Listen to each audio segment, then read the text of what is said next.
Bom, vamos lá. A mitologia clássica tá cheia de histórias, assim, incríveis. Mas poucas são tão estranhas e, ao mesmo tempo, tão espetaculares quanto o nascimento da deusa Minerva. E não foi um nascimento comum. Foi um evento que nasceu do medo, da astúcia e de uma dor de cabeça literalmente divina.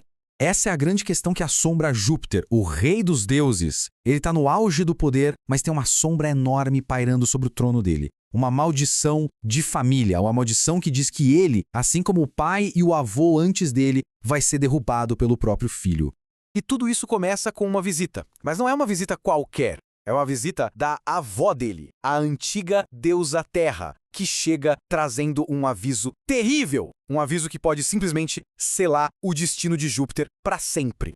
Imagina só ouvir isso da própria deusa da Terra. Isso não é um conselho, é uma sentença. A Terra, que já viu o próprio marido Céu ser destronado e depois viu o filho Saturno passar pela mesma coisa, agora está ali avisando o neto que ele é o próximo da fila. É um padrão horrível, um ciclo vicioso de poder e violência. Pensa bem, Céu foi derrubado por Saturno. Saturno, morrendo de medo, devorou os próprios filhos, mas mesmo assim acabou sendo derrubado por Júpiter. E agora? Agora é Júpiter quem está no poder, e a profecia aponta para um sucessor que vai tirá-lo do trono da mesma forma. Só que, apesar desse aviso sombrio, a cabeça de Júpiter está em outro lugar. Ele está apaixonado. E o único plano dele no momento é se casar com a deusa Metis, que é a personificação da prudência. Parece que para ele o amor era mais urgente que a profecia. Mas a avó Terra, ela é bem específica. Ela adverte: não se case com Metis. E ela detalha tudo. A primeira criança dessa união vai ser uma filha extraordinária, um motivo de orgulho. Júpiter deve ter respirado aliviado, mas o alívio dura pouco, porque o segundo filho, um menino, esse sim seria a sua ruína. E aí, confrontado com um destino que parece inevitável, Júpiter não se desespera. Pelo contrário, ele bola um plano. Um plano chocante, astuto e, para ser sincero, totalmente radical, para tentar enganar a própria profecia. Essa é a pergunta de 1 milhão de dracmas, né? Como é que se engana o destino? Especialmente quando ele foi anunciado por uma deusa tão antiga e poderosa. A resposta de Júpiter é, no mínimo, bem criativa. Então, a coisa acontece assim. Depois de passar um dia super romântico com Metis, ela vem e dá a grande notícia. Estou grávida! A reação de Júpiter é imediata e aterrorizante. Ele a pega nos braços, abre a sua boca divina e a engole. Inteira. E essas são as palavras enigmáticas, e vamos combinar, arrepiantes, que ele diz para ela logo antes de consumar o plano. Uma promessa de união eterna, só que da forma mais bizarra possível.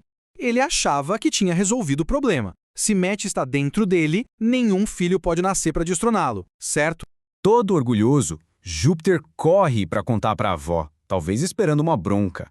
Mas, depois de entender a lógica por trás daquele ato, a velha Terra acaba elogiando a astúcia do neto. Parece que, por um momento, a crise foi evitada. Mas os dias de paz de Júpiter estavam contados. O que vem a seguir não é um filho querendo o trono, mas uma consequência interna, dolorosa e totalmente inesperada daquele seu plano desesperado.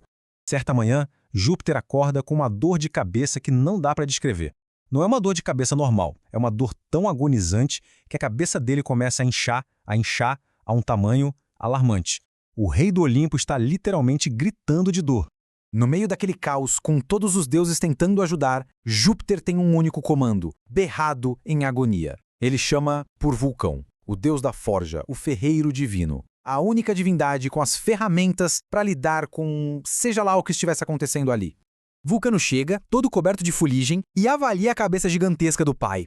Com uma confiança até um pouco perturbadora, ele escolhe seu melhor martelo e se prepara. E a garantia que ele dá para Júpiter é que aquele martelo ali não falha.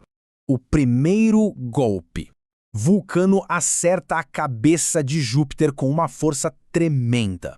O mundo todo gira para o rei dos deuses, mas a dor e o que quer que esteja lá dentro continua.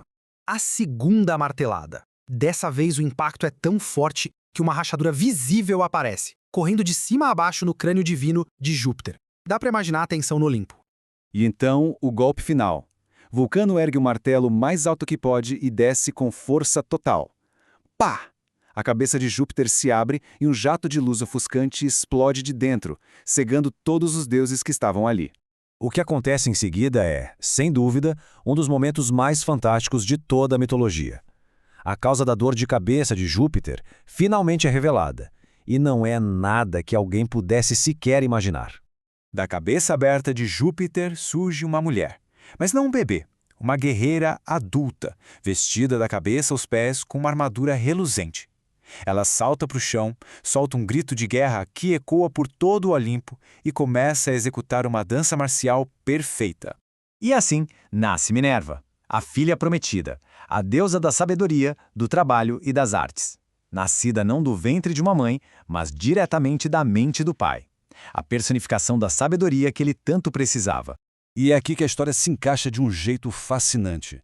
Ao engolir Metis, Júpiter não só a aprisionou, ele absorveu a prudência e da própria cabeça deu à luz a sabedoria.